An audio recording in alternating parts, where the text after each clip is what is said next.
So theoretically, anyway, we are all aspiring bodhisattvas. We want to become bodhisattvas. So there's two types of bodhisattvas, the modest faculty ones and the sharp faculty ones.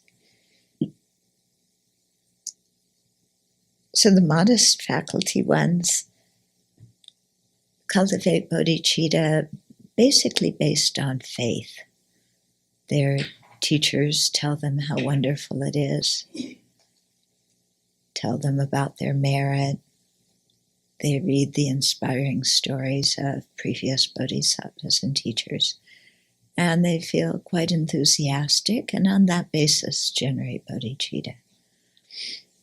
The sharp faculty disciples don't generate bodhicitta off the bat like that. They want to know first, is it possible to become fully awakened? So to decide that, they investigate the ultimate nature. They meditate on emptiness.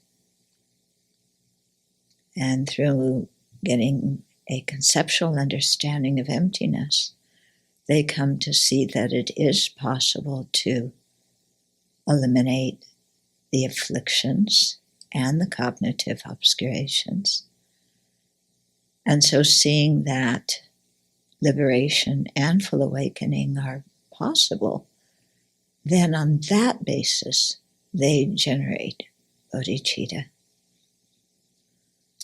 So you can see that there's a difference in those two kinds of disciples, and there's a difference in the quality of the compassion that they generate too.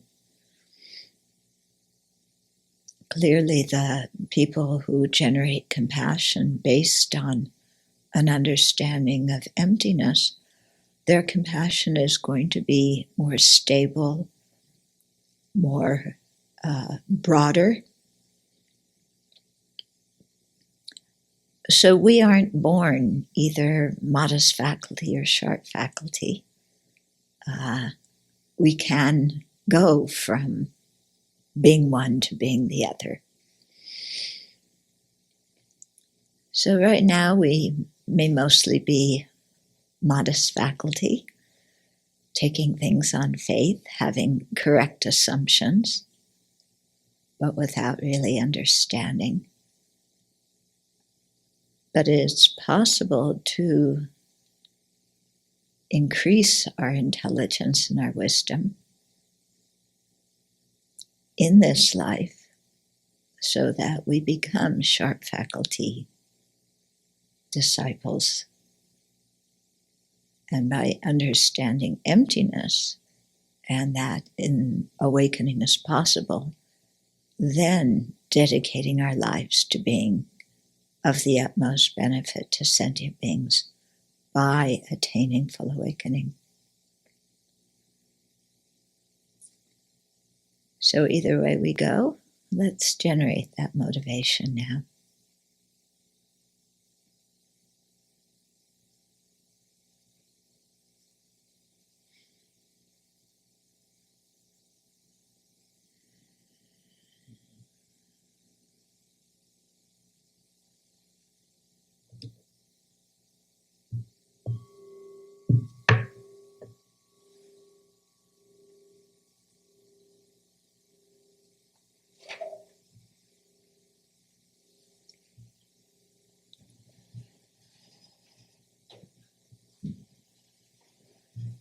Okay. So a few people did their homework. I didn't print out all of them, just some of them, because they also arrived at different times in the day. And I won't go through every point in all of them, but there's some quite interesting things that are good to discuss.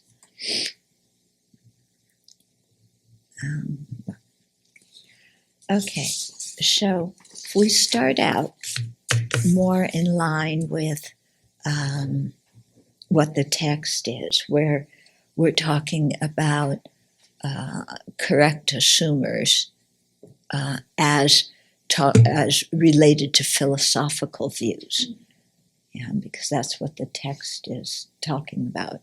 It's trying to get us to understand what are reliable cognizers in terms of philosophical views, so that we can come to understand emptiness correctly. Okay, so somebody wrote out a couple of the, doing the pervasions and wanted us to check them. Okay, so what are the possibilities between direct perceivers and sense consciousnesses? Okay, is there something that is both? And if so, say what it is.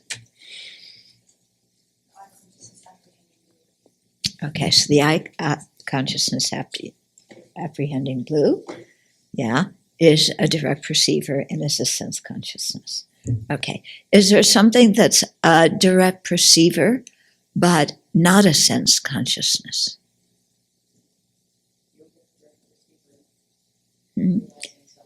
Okay, a yogic direct perceiver. Yeah, so it's a direct perceiver, but it's not a sense consciousness. Yeah, is there something that is a sense consciousness that is not a direct perceiver? Visual consciousness seeing two moons. Okay, so visual consciousness seeing two moons. It's a direct perceiver. No, it's not a direct perceiver, but it is a sense consciousness. Okay, and is there something that's neither of them? Form. Okay, can you give an example of a consciousness that is neither of them? Conceptual consciousness, thinking of the color blue. Okay, so conceptual consciousness, thinking of the color blue, or thinking of the mess in Washington. It's really getting messier and messier. So make prayers for those people. No. He said he'll keep it closed for months and even years if he needs to get his wall. Okay, so you put that there's 4P, but that's not correct. Oh, no, it is. It is correct. Yeah, sorry. Okay. Okay, so we did that. Right? Okay, so did you get your question answered okay?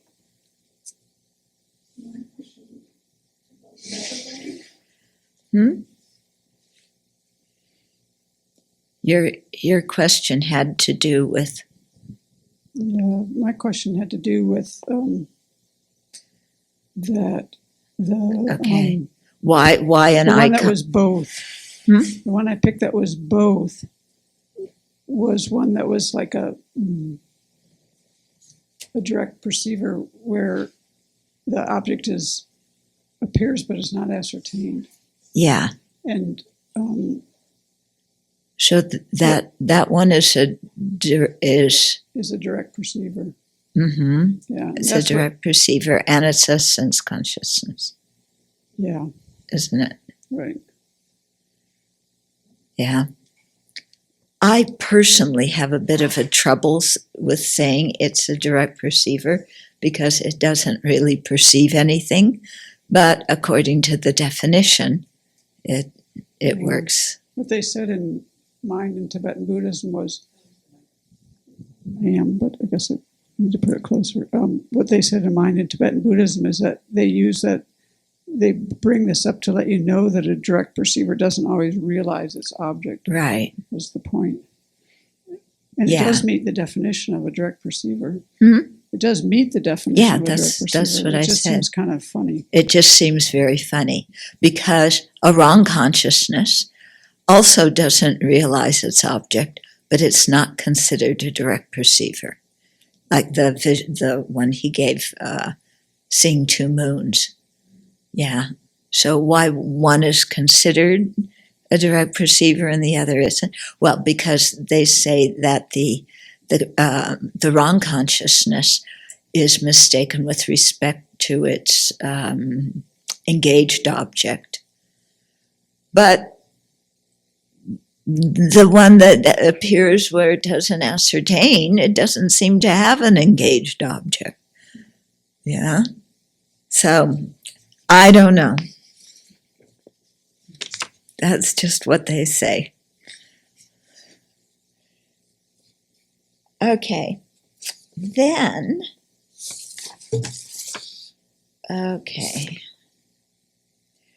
then we have one. Okay. So here's somebody, an attempt at an example of the three types of correct assumers. Okay. So correctly assuming consciousness without a reason.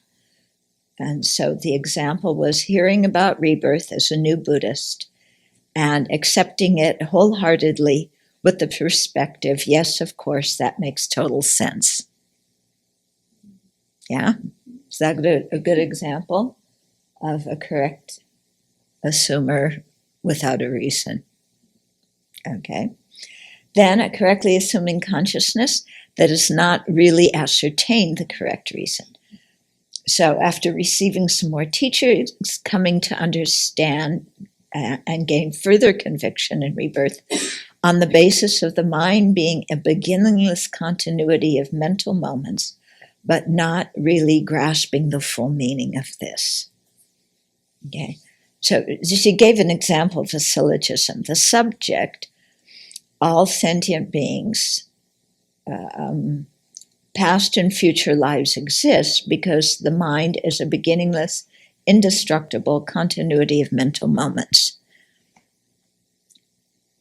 The syllogism isn't properly stated because the subject, sentient beings, does it fulfill,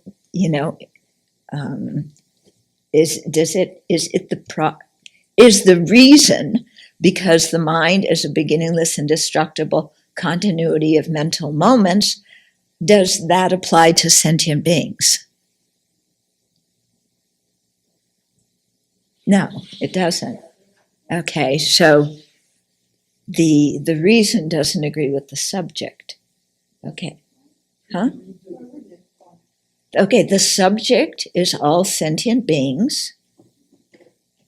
Okay. The predicate, as you wrote it, is past and future lives exist. Okay, that's not the correct way to state the predicate either.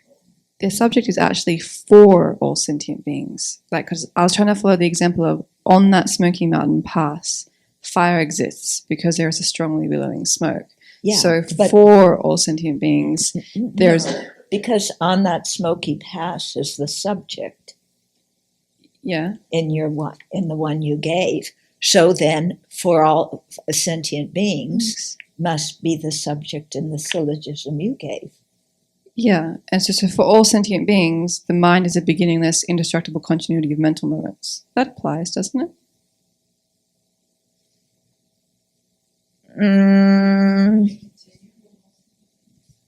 No, I wouldn't think so.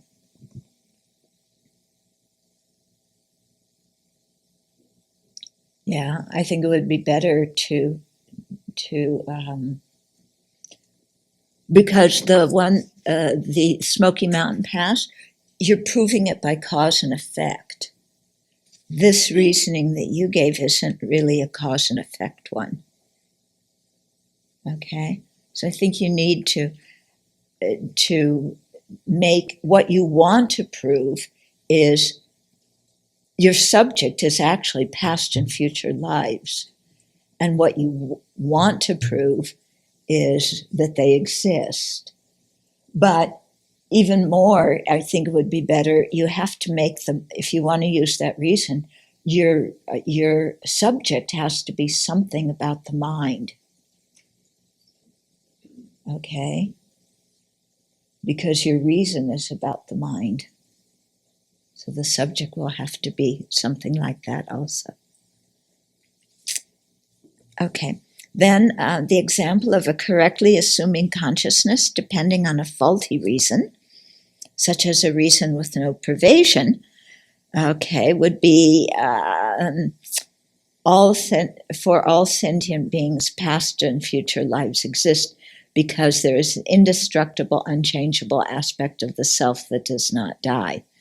So again, I would think you might want to reword that syllogism, but definitely that would be an example of a wrong reason.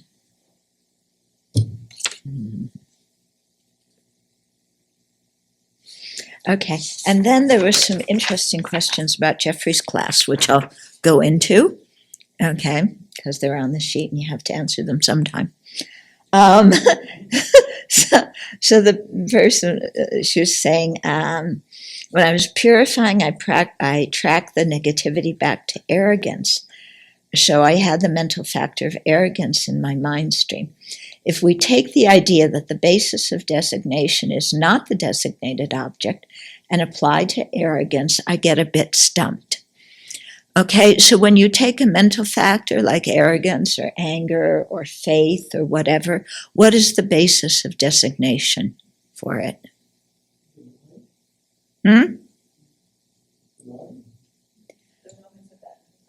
Yeah, the many different moments of that mental factor. The mind in general isn't the basis of designation for it.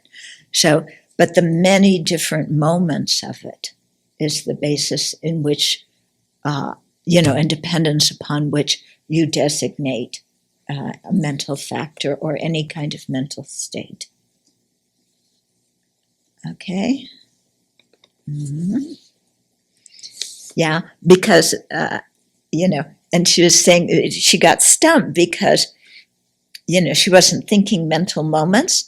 So then it just seems, you say arrogance, and it seems like arrogance is one solid concrete thing. And so then it seems like the basis of designation would be the object designated.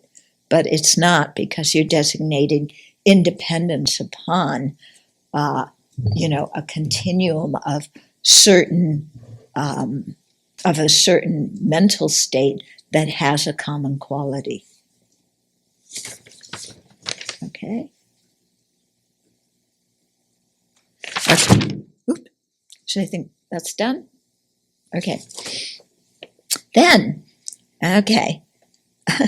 Then somebody says, I realize that living at the Abbey really makes clear just how many wrong consciousnesses I have within a day. Anybody else begin to see this? Okay. Each morning, I was sure I had a correct inference about what I was going to do that day, such as give my tree a walk or practice debate or change air filters in Chenrezig Hall. But then other things transpired and turned these into wrong consciousnesses. Okay. Okay. Can you have an inference about something that's going to happen in the future? No. Okay. When you have inferences, you're trying to show that you're trying to prove a quality of the subject. Okay. So, but you said that. She said, I also realize that any statement about what will happen in the future cannot be considered an inference and is at best a correct assumption. But very quickly turned into, they weren't correct assumptions. Okay. So in the book, the way correct assumptions is being taught is so that we can understand a philosophical topic. And here what we're doing is we're taking that and applying it to our daily life. So it's not going to fit exactly, okay? And so don't try and think that everything in your daily life, like what is going to happen today, has to be an inference, because as you discovered, you really can't make a correct inference about the future. Yeah, and inferences aren't for the purpose of predicting the future. Okay, they're for the purpose of showing what a quality of the subject is. Okay. But it's interesting, we seem to make inferences about the future, don't we? We seem, but actually they're assumptions. They're not really inferences. Yeah, I mean, even the weather person makes assumptions about the future using some kind of reasoning, but it basically turns out to be an assumption that may be correct or may not be correct. Yeah. So I wonder, can you call what the weatherman does? The clouds are here, so therefore the weather is going to be like that.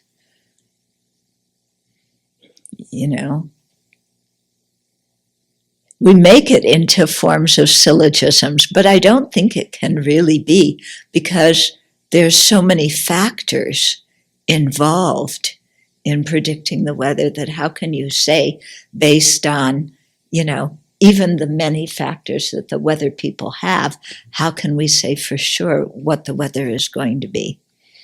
So I guess we make it a syllogism into a syllogistic form, but it's not a real syllogism. Yeah, it's an intelligent guess that you get paid for. Yeah. Incentives, that's how they get paid. Yes. 20% chance of rain. Yes. Yes. Yeah, I noticed, when was it, yesterday morning or the day before when it snowed? Snow had not been predicted. Yeah. But, okay. It came anyway. That's good. Okay, so here's somebody talking about their breakfast. I entered the dining room and I have a direct visual perception of tables, chairs, a serving table, the Buddha, and so forth. Okay, right? I also have a direct auditory perception of someone taking water from the hot water kettle. Well, we have a direct auditory perception of the sound of the water being taken from the water kettle. We don't really, we're assuming a person took it. Somebody saw a Buddha. I think that, yeah, okay. Actually, okay, so we can say, yes, we saw the Buddha statue, yeah, but what that eye consciousness apprehended was the color and shape of the Buddha statue, okay. Then I sit down and I have a direct tactile sensation of my body meeting the chair. So actually the tactile sensation would be of the hardness of the chair. Yeah, based on your body meeting the chair. But what you're actually apprehending has to be a tactile sensation, such as hardness. Okay? So then Venerable Tarpa says something before we start with the morning prayers, but I could not understand the content. Oh, now she understands how I feel sometimes.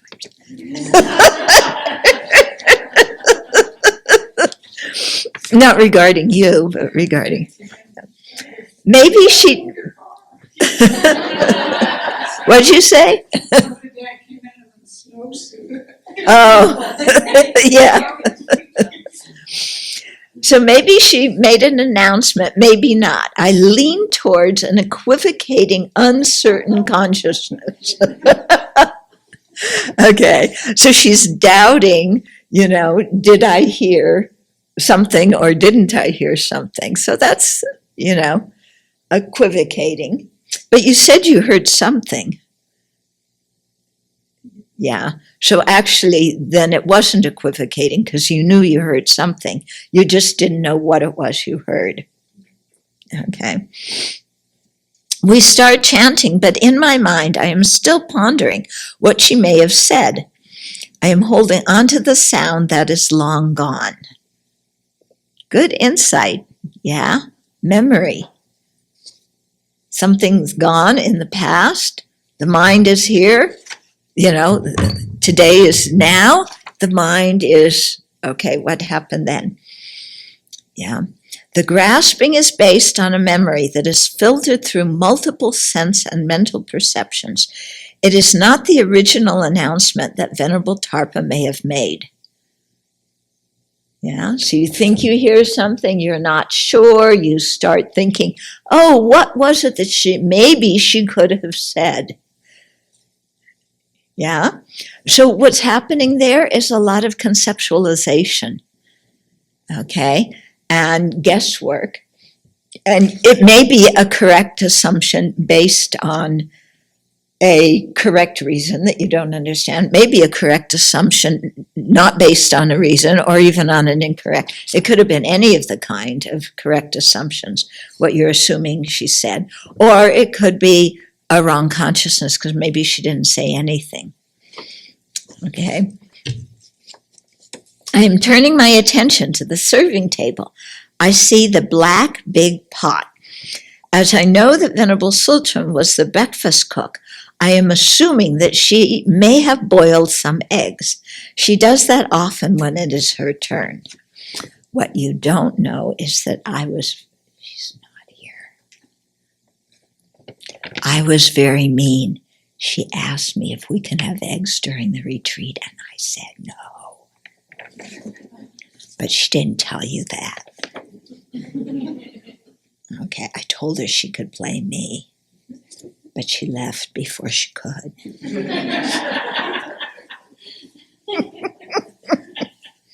Where'd she go? Is she in the kitchen cooking eggs?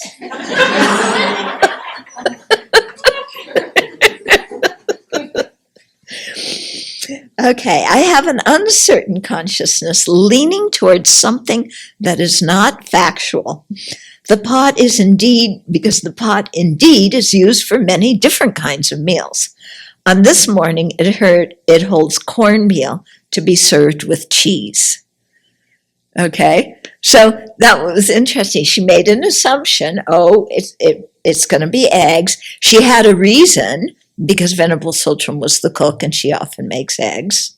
Okay, but actually it was a wrong consciousness because Venerable Sultan didn't make eggs. Yeah. But how many times throughout the day do we make these kind of assumptions that may or may not be correct? Yeah, that's why I think it's very good, really examining what she did, every little thing, and checking it. And, how many times during the day do we just assume different things?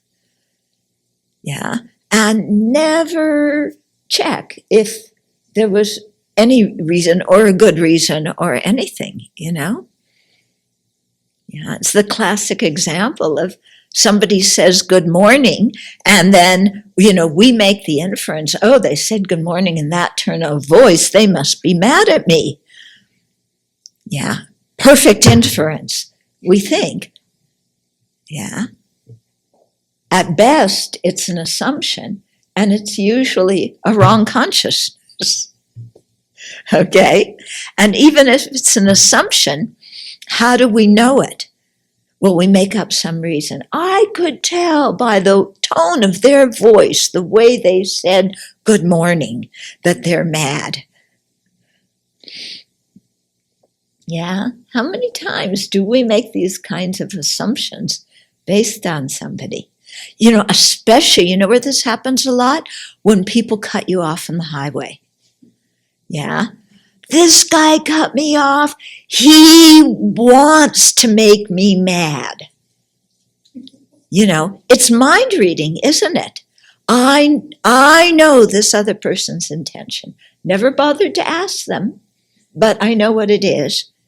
And therefore, because they wanted to make me mad, I will respond by getting mad, and I will go and cut them off. Yeah. Okay. So, this is a very good example of how we just make incorrect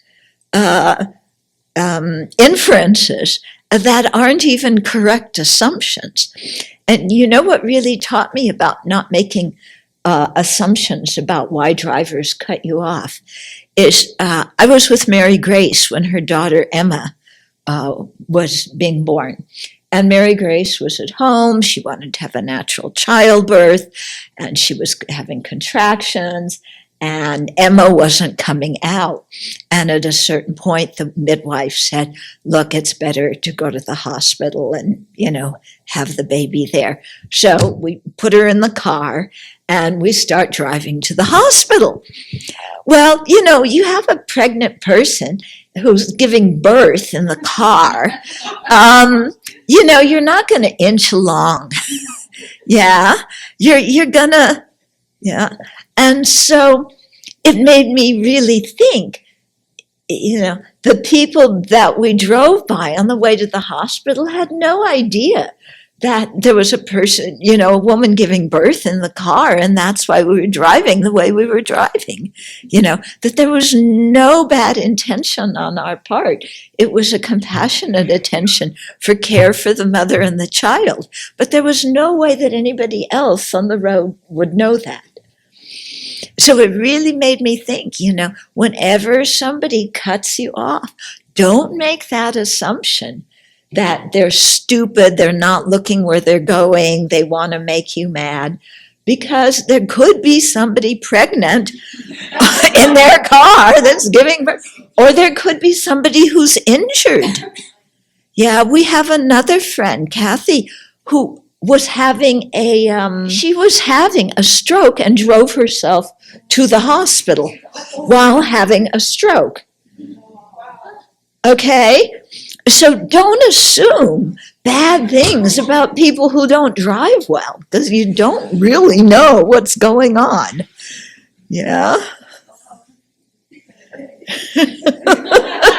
She got to the hospital, and when they learned what she had done, they said, you should never do that. You should get somebody else to drive you. Well, she wasn't somebody to hang around and wait. She just got in the car and I was just thinking before you told about the story of the woman who had to give birth, about this Italian person in Pomaya, and he had really trouble with containing his anger on the road, and then he decided to think of every driver of somebody going to his wife who was or with a wife pregnant, and every driver. yeah, yeah, And that was his only way that he could, drive the Italian roads. yeah. So I wonder, this is a sort of assumption you take on deliberately. Not every driver has a wife who's pregnant, but you take on that assumption because it suits you. It's sort of a wrong consciousness, isn't it? But we do that often. But it's not really a wrong consciousness, because the person knows it's not factual and they're thinking that way for a good reason. So it's like, the meditation on bones, where you visualize all of space filled with bones. They say that isn't a wrong consciousness, because you're doing it for a reason, and also that, that isn't, the universe isn't really filled with bones. Yeah. So I think this... Any of the 7 categories? Huh? Would it fit in any of the 7 categories? I don't think so. Yeah. But again, there's so many mind states that aren't one of the 7. Okay. Sitting down with my breakfast and starting to eat, a memory popped into my mind. If Venerable Jigme is attending breakfast, because she wrote me a note yesterday saying that she feels sick. Okay, so you're having the taste of the, what was it? The cornmeal with cheese? Was it a pleasant taste, a sweet taste, a salty taste? What'd you say? What? She didn't choose that. Oh, she didn't choose that. Oh, okay. Okay, so, but you're eating, and then, you're wondering, okay, is Venerable Jigme here? Is she not here? So what does she do? Okay, so I thought for some moments that it could be that she's not at breakfast. I had an uncertain consciousness that was leaning towards something that is not factual. Venerable Jigme felt sick last night, and therefore, so she was inferring, Venerable Jigme felt sick last night, and therefore would be sick today. But she wasn't. Okay, so another example of how we make a quote, quote, reason, that where the reason doesn't prove the subject, okay? I can see her 2 tables in front of me, sitting and eating, okay? So visual consciousness. Yeah. I conclude that Venerable Jigme, as she's sitting there with us eating her breakfast, is not sick. It's an inferential cognition. Were you sick when you were eating breakfast?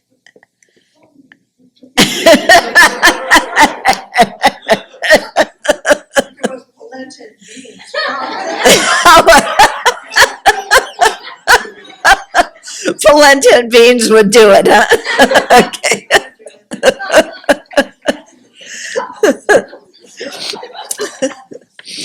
I continue eating and use the time to make another inference in my mind. Venerable Jigme is prone to sickness, as all human beings are, because our body is very fragile. We all get sick, old, and die. Even the smallest bacteria can cause us to get sick and die. Nobody can counteract this fact. I am having a correctly assuming consciousness. Yeah. On the way to becoming an inference. Yeah. That, well, not about Venerable Jigme, but about all sentient beings being prone to aging, sickness, and death. During my contemplation, it seemed that something flew from the neighbor's plate in my direction.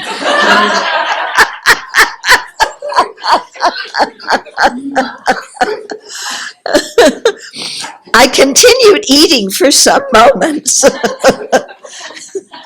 Not really yet sure if that really happened, but then I looked down on my robes and I saw some sauce on it. Who was throwing food at breakfast? Are you having a food fight in here? Okay, I had an uncertain consciousness leaning towards something that is factual. Okay, so this is really good, checking our mind, and really it gives you a way to look at what's going on in your mind, doesn't it? Yeah, and so here, we're looking at the different ways of knowing. That's one branch of the topic of low rig. Another branch is looking at the mind and mental factors. So you could go through, here she did the exercise doing it with the different ways of the different kinds of mind. Not all of them know their object, but just with the different kinds of mind. But you could go through the same exercise looking at the different mental factors too. Yeah. So this is exactly what we're supposed to be doing when we study low rig, mind and awareness is taking what we study and applying it to our own personal experience, so we come to understand how our mind works. Yeah.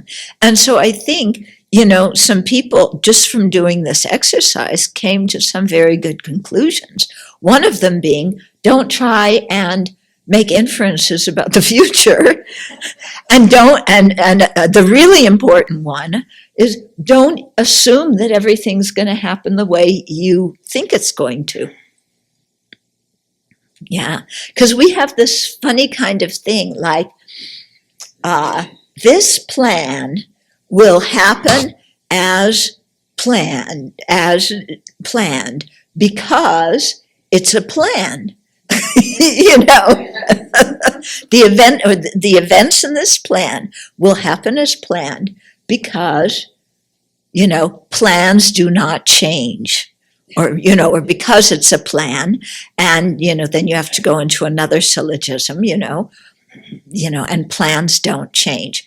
And if we sit and think about it, is that true, that plans don't change? I mean, it's like the most dumb thing we could think of, because we've had that experience over and over and over again, that plans change. And yet, whenever there's a plan, we still think that it's going to happen as planned. Especially if it's my plan. Yes. Yeah, especially if it's my plan. Yeah. So it's interesting, isn't it? You know, despite our own experience to the contrary, we keep holding on to the idea that things will happen as planned. Yeah. So, you know, these kinds of things are very helpful for showing us how dumb we are sometimes. Aren't we? Aren't we dumb? Yeah, we can get ourselves to the moon, but we can't even think clearly about breakfast. Yeah, or think clearly about a plan. Did we finish? Not real. Okay, good. That's just where I am. Okay. So, of course, if you believe in something that is not real, it is impossible to know that you are believing in something that is not real. Yeah? We all believe that what we believe is true. Another dumb assumption. You know, that one's really dumb, isn't it? Otherwise, we would not believe it, you know. So the inference, whatever I believe, is correct because it's my inference, you know, because it's my thought. Yeah. Even so, as we have all experienced, some of our beliefs have turned out to be unfounded and false. Well, maybe that applies to your beliefs, but not mine, because I'm always right. So we think. So in relation to something that is not real, such as the assertion that sound is permanent, a person can have only the first four consciousnesses on this list of 7, as follows. So 1, a wrong consciousness, the confident belief that sound is permanent. Okay, what's another thing that you believe is true that may not be true? I'm the best cook. Okay. Okay, so the confident belief that Venerable Yeshe is the best cook. Yeah, is that a wrong? Well, yeah, it's a wrong consciousness. Okay. The uncertain consciousness, leaning towards believing something that is not factual. An uncertain consciousness tending to believe that Venerable Yeshe is probably not the best cook. Okay. Then you go to an equivocating uncertain consciousness that wavers between believing that probably she isn't the best cook and probably she is. Okay. And then the uncertain consciousness leaning towards believing something that is factual, okay, which is tending to believe that probably she is the best cook. No. No, did I say it? Because what a wrong one is that she's probably not the best cook.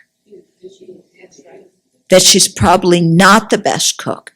Okay, so then if that's a wrong consciousness, then the one going towards the the doubt going towards the correct one would be that she is the best cook. We started out the other way around. Huh? We started out the other way.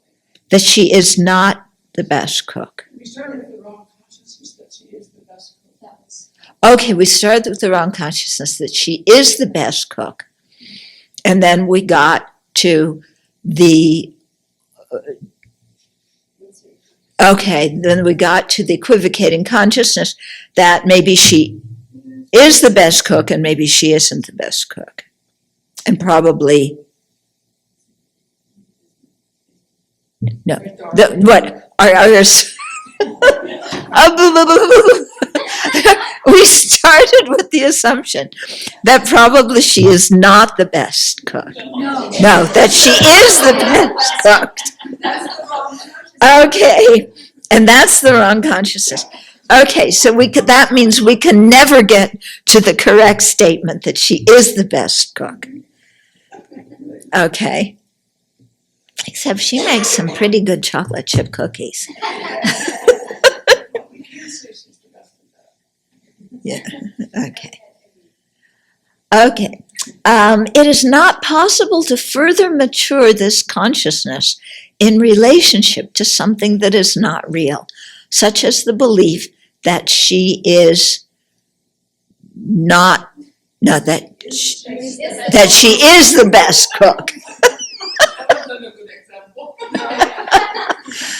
No, I just couldn't imagine Venerable Yeshe saying that she's not the best cook. She said she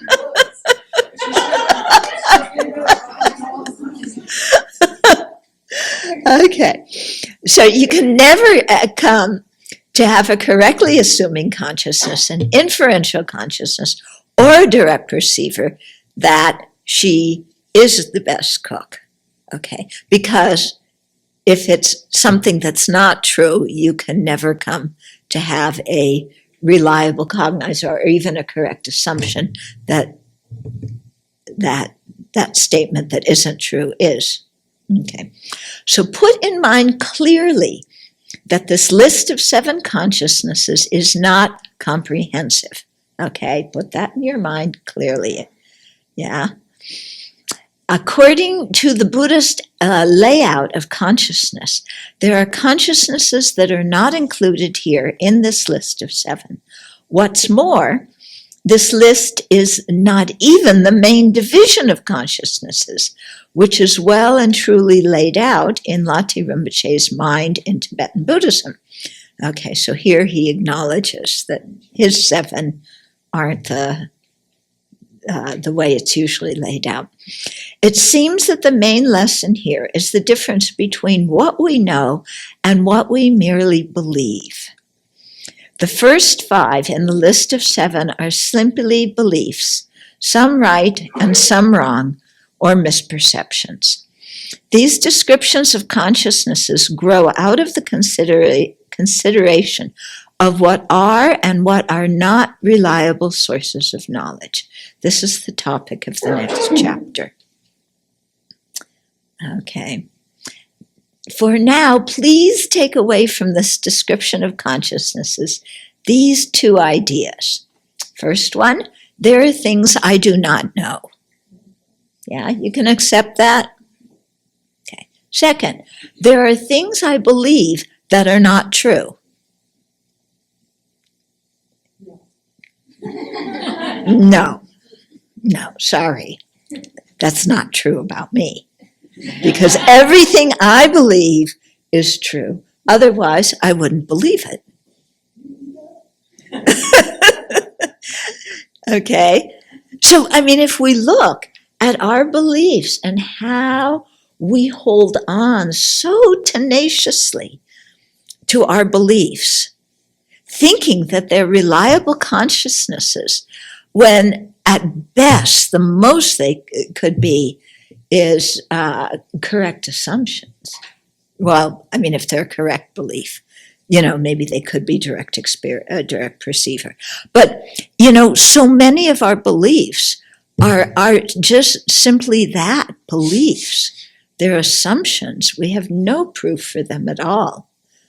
And some of them aren't even true. And yet, yeah, we have a difficult time acknowledging that to ourselves and to other people.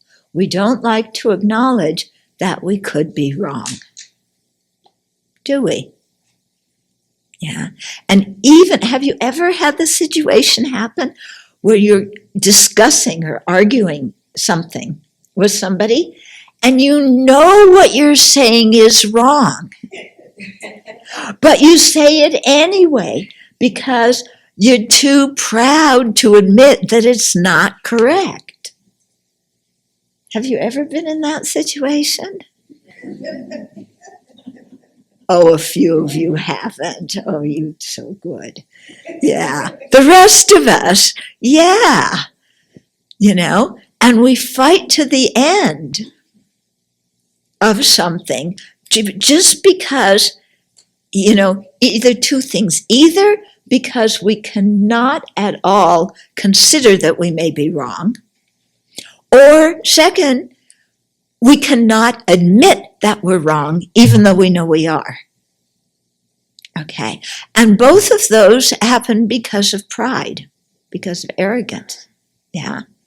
Because we think, again, wrong consciousness, that if I admit that something I think is wrong, it means I'm stupid.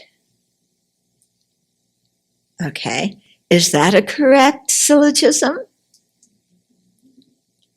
You know, the subject I, or these, yeah, the subject I, how would you make it into a syllogism? The thing, the speech that I just said can never be wrong because it is my speech.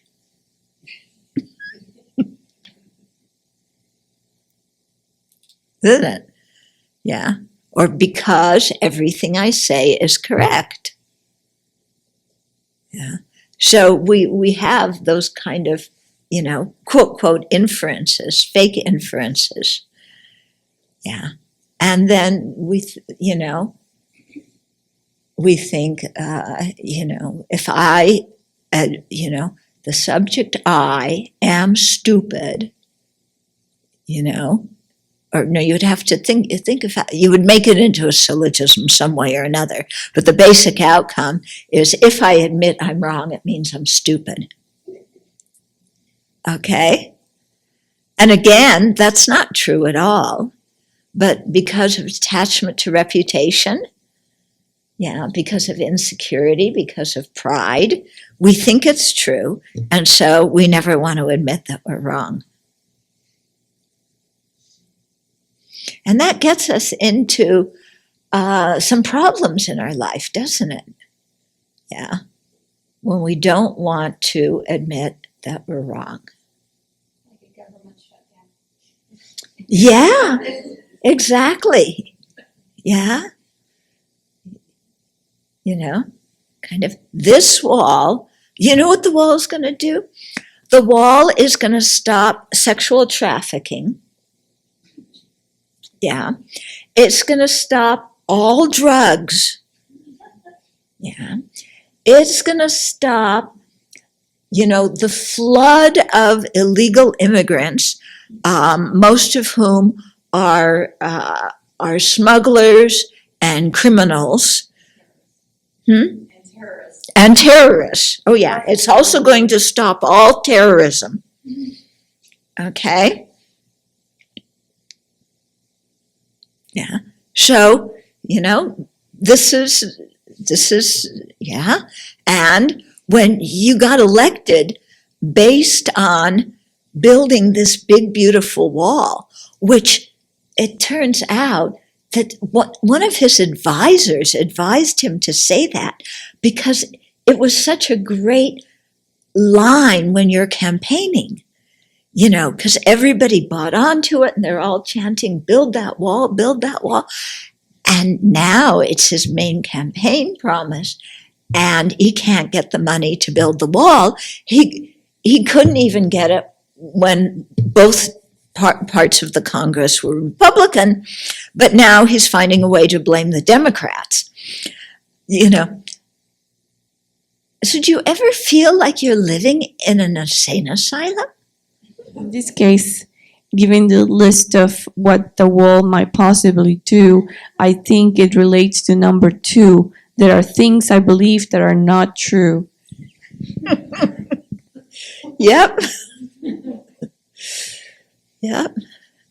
And yet, cannot say that. Yeah. Because then you lose face. And isn't that amazing about us human beings? We cannot endure losing face. People go to war historically to prevent losing face.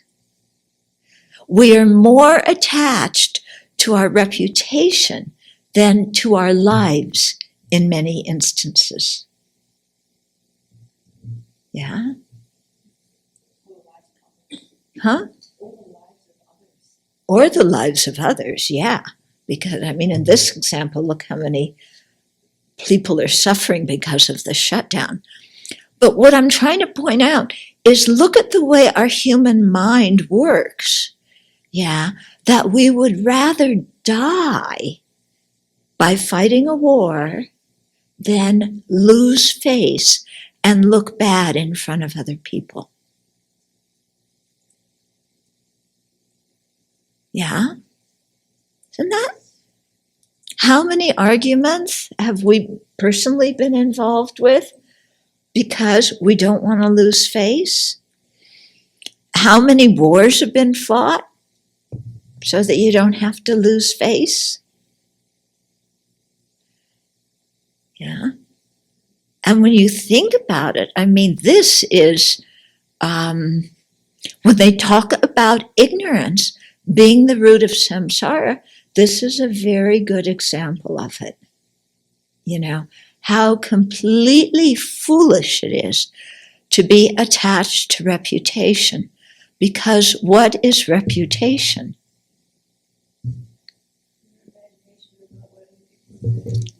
Yeah. Other people, it's your imagination of what other people are thinking about you. And you will give up your life for that. Many people will. Okay?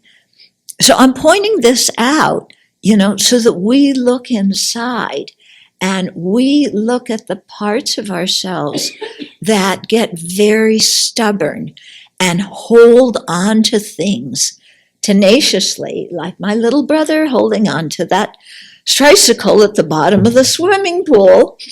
Even though it's bad for you, how much we hold onto something. Okay? And to look in our own minds and explore, when do I do that? And what's the outcome in my life of behaving like that? Yeah. What result does it bring in this life? What kind of karma am I creating? What kind of results will come in a future life? Yeah. And so this is, I think a very good way to learn about how our mind functions. Someone online mentioned a book called Being Wrong by Catherine Schultz, and it talks about this topic at length. I don't know if anyone's read that book here. Being wrong. Yeah. Sounds right up my line. Yeah? Just thinking about when I couldn't admit that I was wrong, or when I argued with people and couldn't admit that I was caught in the midst of afflictions. Whereas now, if I'm in the middle of something, there's an acceptance within the Buddhist worldview that there's acceptance within the Buddhist worldview that we're under afflictions, that things come up and that things happen. So here at the Abbey, I've given myself the permission to be able to say to myself and to others, yeah, I'm stuck in the middle, I'm afflicted, I'm sorry, and kind of cut the crap there. Whereas I can see before there's not necessarily a social acceptance of or it's not explained so literally, like there are afflictions, we act under the influence of them, we get into arguments, it's okay. This is, like, it's not to indulge it. So there's not that permission almost just to, that's what inhibited me. I think there's the permission. We're too frightened to take it. Everybody says everybody makes mistakes. Yeah? So there's nothing wrong in saying I made a mistake, because everybody says, yeah, everybody makes mistakes. But we don't want to dare do that because we'll lose face. Yeah. I don't think society's preventing us from doing it. We're preventing ourselves. Yeah. There are some things we cannot put on society. Yeah. Yeah. I mean, have you ever, look, in the teachings here, how many times do I say I made a mistake? You point something out to me. We're online. I don't know who's going to watch this. You know? It's going all over the world. And how many times have you people pointed out that I said something that was wrong, like about her being a good cook? And I have to admit in front of online, that I was wrong. Yeah. Okay. So it's doable. Yeah. I'm not getting, bad looks from the eye of the camera. You cannot dare say that.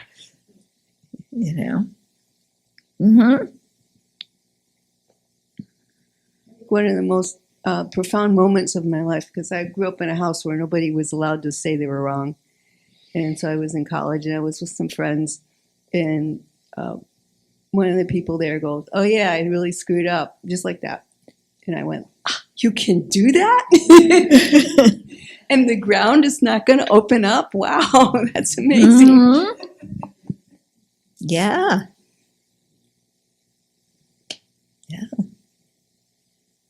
Yeah, that's the thing. We hold this incredible fear that, nobody, that we're just going to be totally under the earth and nobody will ever respect us again if we admit we're wrong. But is that a reasonable assumption?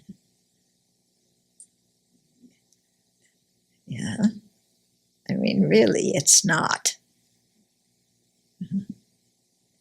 Like I told you, when I talked to this one, I met somebody who was,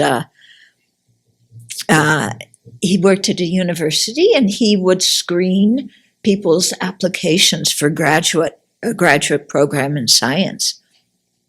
And I asked him, what did he look for in people's applications and interviews? And he said, I look at how they act when they fail.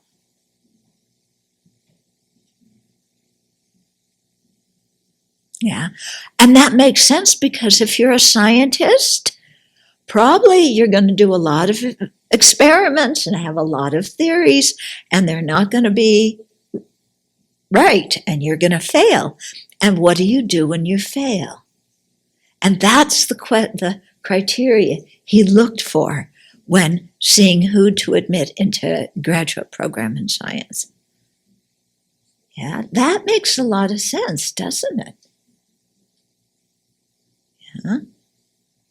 Would you want to admit into the program somebody who could never admit they were wrong?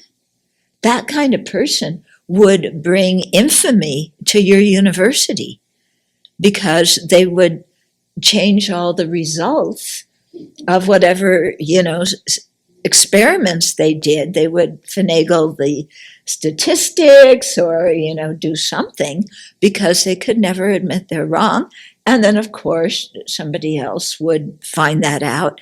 And then your whole university's reputation is trashed. So he goes on, we are all pretty comfortable with the first of these, which is, there are things I do not know. Sometimes we work diligently to try to get control of what we do not know. Sometimes we rest easy in not knowing and knowing that we do not know. It is the second one we more often find disturbing.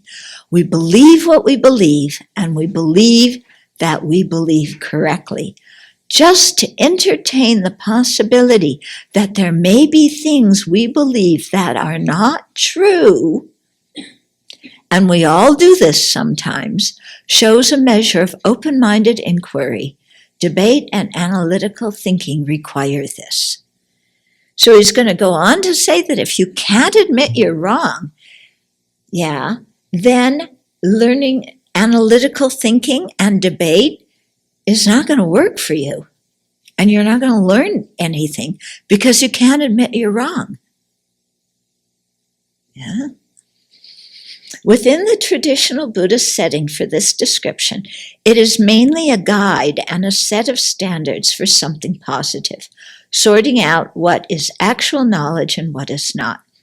However, in the context of modern Western society, this list also serves as an escape from the all too common idea that it is impossible to know anything. In this age of relativism, it is important to recognize that we know many things. Often we are beguiled and our confidence is attacked. For example, some suggest that we cannot even know what we perceive directly. Under the influence of the slumber of relativism, many say things such as, we can never really know whether the earth is flat or not.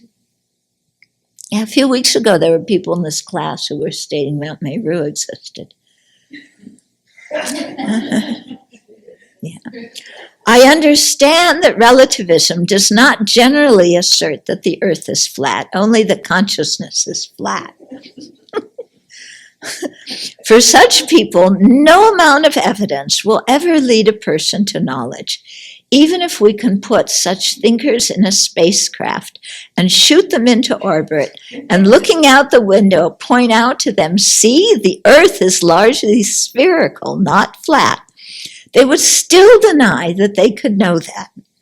They would explain that the appearance is perhaps a misperception, that if you close one eye, it still looks flat, that perhaps the image is created by an evil genius merely trying to beguile us, and so forth. Conspiracy theorists! That's it. Yeah? This view may strike some as part of the sophisticated reserve of the intellect, but it strikes others as mere childishness. It is not so much a serious philosophical position as an emotional reaction. Despite the overwhelming evidence of the curvature of the earth, both from the ground and the sky, do these people really believe that the assertion of a largely spherical earth is a mere conspiracy? Yeah, even, some of my teachers who were certain that the earth was flat because Vasubandhu said so, and Vasubandhu would never say anything that was incorrect. When they talked to their Geshe friends on the other, in India, when they were in the West, and it's sunlight, it's daytime here, and it's dark in India, they began to change their idea. But it took doing that to get them to consider that the earth was round. Otherwise, they were not going to believe it. But in the face of that proof, then they believed it. Do they really think that all the people who have gone into space have been coached and coerced into thinking, into continuing a worldwide deception? Do they think we could never really know the truth of it? Well, Paul Manafort thought but no, that they would never find the truth of what he was doing. You know? Yeah, that's another example of our ignorance. Paul, you don't know who Paul Manafort is?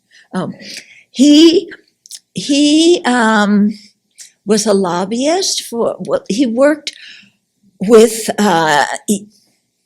Ukraine as a lobbyist, you know, and then he was part-time one of Trump's campaign managers.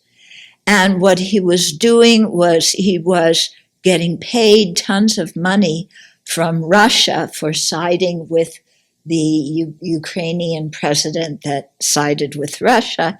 And then he was taking that money and putting it in offshore banking accounts and not declaring it as income. And so, you know, et cetera, et cetera.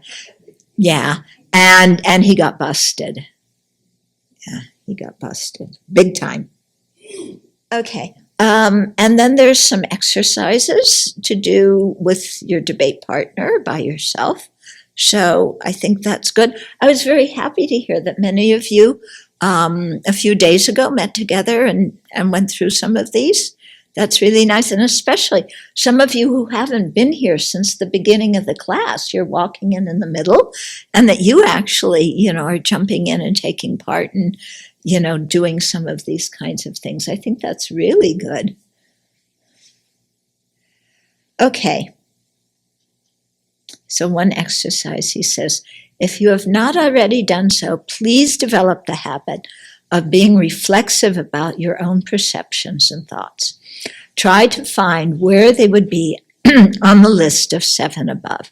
Notice especially when you are ranking something as knowledge when it is not real knowledge. Okay. Okay. So then we go on to the next chapter. Any questions so far? Yeah.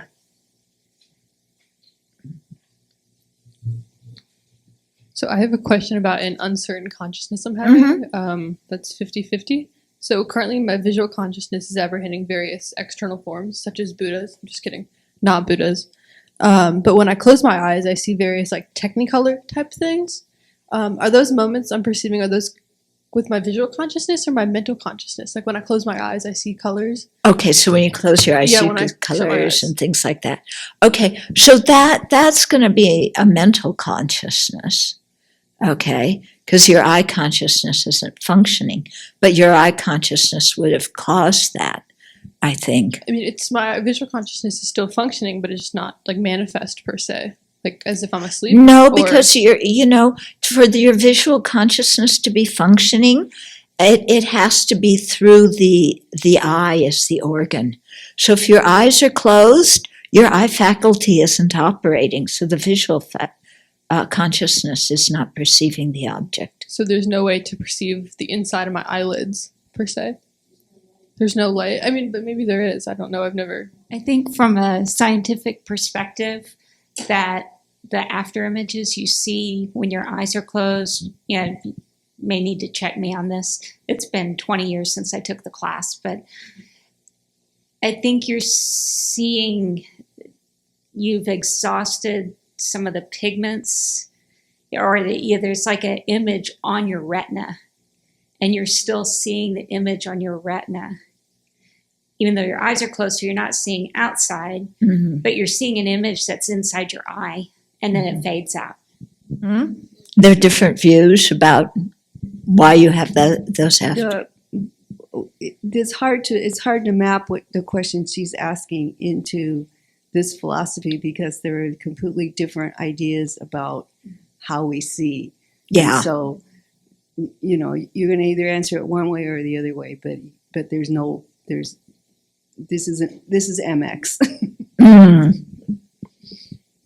I thought we determined that the rods and the cones were the eye sense faculty. Yeah. Or could be. So it would be an overlap. Yeah, but you know, like she said, they aren't taking those things into consideration here. Yeah, and they don't know about rods and cones. Yeah. So they wouldn't know, oh, the rods and cones are still firing. They just say, the eye faculty is not functioning, so it's not the visual consciousness. In the same way that they don't know about how color works. And so I think the ice, the snow actually is blue, because I was reading about it. The red and yellow color waves are being absorbed. So the blue is being reflected. So the snow actually is blue. Yeah. But from the point of view of this culture, who doesn't understand how that works, it's a wrong consciousness. Okay. Someone had a question about your motivation, about the Bodhisattva vows. Uh-huh. And when you take them, do you take the 37 vows or the 18 root and 46 auxiliary, or all of them? 37? Where did that come from? I guess it's the practices. Oh, okay. The text, the 37 practices of bodhisattvas, are practices that bodhisattvas do. They are not part of the bodhisattva precepts. Okay? In the Tibetan tradition, there's 18 root and 46 auxiliary bodhisattva precepts. Okay? In the Chinese tradition, it's different. Okay? So you take the 18 root and 46 auxiliary? Yes. Okay. Yeah, the 37 practices of bodhisattvas, that's something different. They're not precepts that you're assuming. They're advice that Tongme Zampo is giving us about how to work with our mind. Can I follow up on the question I had from Jeffrey's class? I had more time to think, or no? Yeah, if you talk louder, maybe I can hear you. Okay. From the question from Jeffrey's class around basis of designation and designated object, I still get hung up on the thing around, you can designate a thing, the basis of designation of a cup, we can label a vase, and it can function differently. Yeah. But in terms of a mental factor... But that has nothing to do with the price of tea in China. Okay? The fact that you can label this a vase or label it a cup, does not prove that calling a series of moments, of mind moments that have similar quality pride, it does not prove that that's incorrect to do that. I was just trying to draw the an equivalence around, like, wouldn't if arrogance is empty of inherent existence, then shouldn't it be able to function in a different way, like another object can function? Not necessarily. Yeah. I mean, arrogance functions to, create negative karma. Yeah. Is arrogance ever going to function to create virtuous karma? Highly unlikely. Yeah. But that doesn't mean that there's something inherently existent in arrogance that makes something arrogant. Okay. There are some objects, that can perform multiple functions. There are other objects that can't, but still those objects exist by being merely designated, and still they exist in relationship in a certain context. They don't exist independently. Okay? Yeah. So the fact that you can call something by more than one name doesn't mean that something you can't call by more than one name inherently exists. Okay, should we start the next chapter? 5 minutes. Okay. The ancient spiritual siblings of Mother India, Jainism, Hinduism, and Buddhism, are all wisdom traditions. This means that they are based on the realizations and insights of great teachers of the past, and that they all hold that suffering as well as death is related to a failure of wisdom. At least from the time of the Vedas forward, all of these traditions have held that a person may be freed from the constraints of suffering and death by the power of wisdom, by seeing the nature of things. Do you think there was that belief in Western culture? In Western culture, that a person may be freed from the constraints of suffering and death by the power of wisdom, by seeing the nature of things? Yeah. It's interesting that, it seems like, maybe some of the great philosophers from universities, but certainly not the religious traditions, that's an idea that's so very different from the religious traditions in the East. Yeah, quite amazing. Yeah, it'd be interesting to see. I don't know if any studied philosophy. I took one course, and for only thing I remembered is P and Q. But to see if any of the great philosophers historically thought that human beings could be freed from the constraints of suffering and death by the power of wisdom.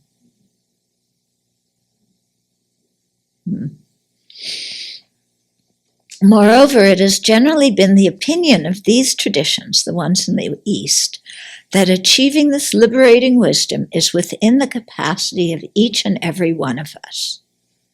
That's certainly not in Western religions, is it? They assert that the problems that afflict us may be cured by the power of wisdom. Thus, in this effort to develop clear, accurate wisdom, one of the approaches that Indians adopted millennia ago is the tradition of philosophical debate. Just reading this and how he's really praising, the whole Indian tradition, all these different philosophical schools for having these common beliefs that are really quite optimistic, even though the Buddhists spent a long time refuting them and having very different beliefs, but still some of the core beliefs are very similar. His Holiness, one of the main things he's saying now is that he really wants the world to know about the ancient Indian traditions. He's not saying Buddhism. He's saying all the ancient Indian traditions and really praising, including all of them. And I've heard him say that several times and thinking, but we refute so many of those beliefs. Why are you wanting, why are you thinking that they're a human treasure that, everybody should know about? And this is why, because some of the basic foundation beliefs are really quite wonderful. That it's a problem of wisdom. That's why we suffer. That human beings have the potential to attain liberation through generating wisdom. Yeah.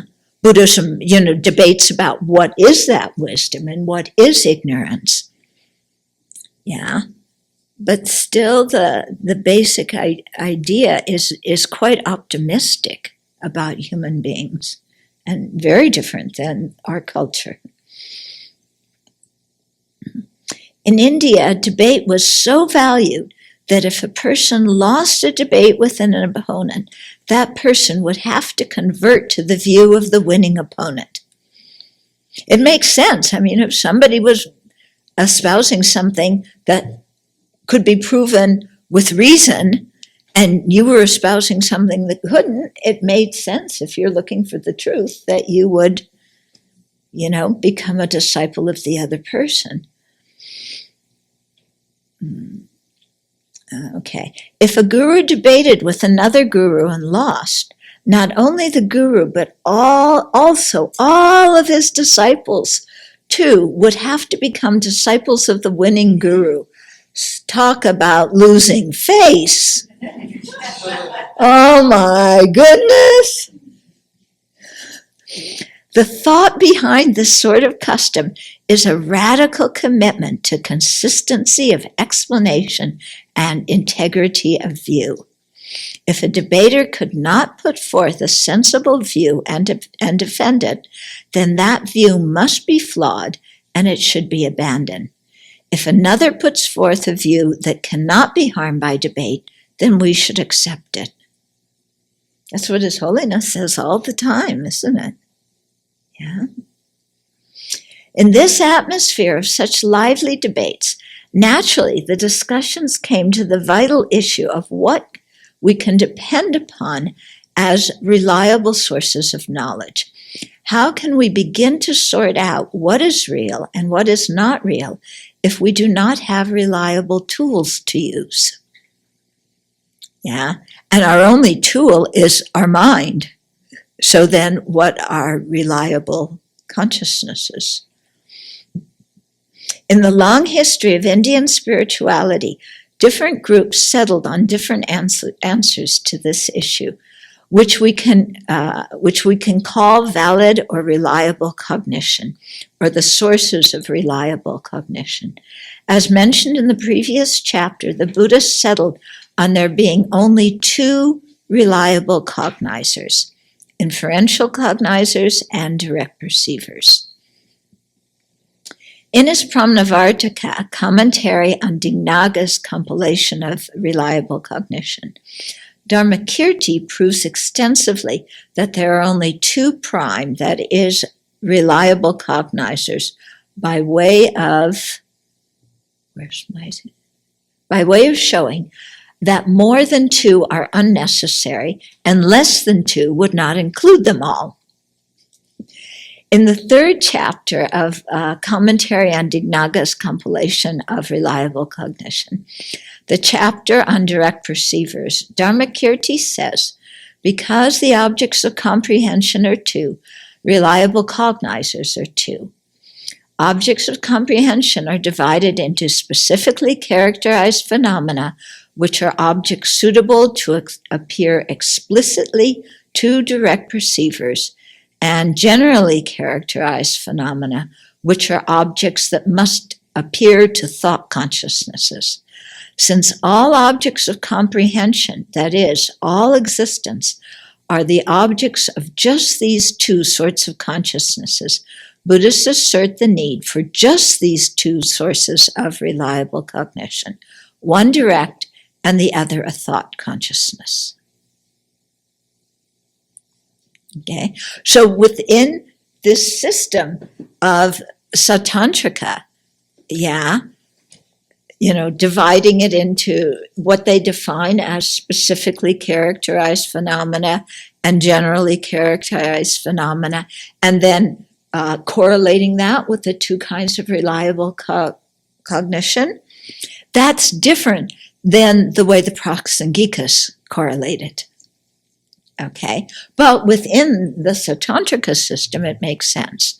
Remember last week I was saying that the Prasanghikas say you can have a direct perceiver of a permanent phenomena? Yeah, and the Sautrantikas say you can't. So that's one big difference. Yeah, it would be very interesting to have that debate and see, how the Prasanghikas could, prove the Sautrantikas were wrong. Yeah. This would be, write this down on our questions for Geshe Topke. Yeah, I would like to really hear his idea about this. Yeah, because, sometimes with these kinds of questions, it seems to me you would have to be a yogi and, and have a yogi direct perceiver in order to say.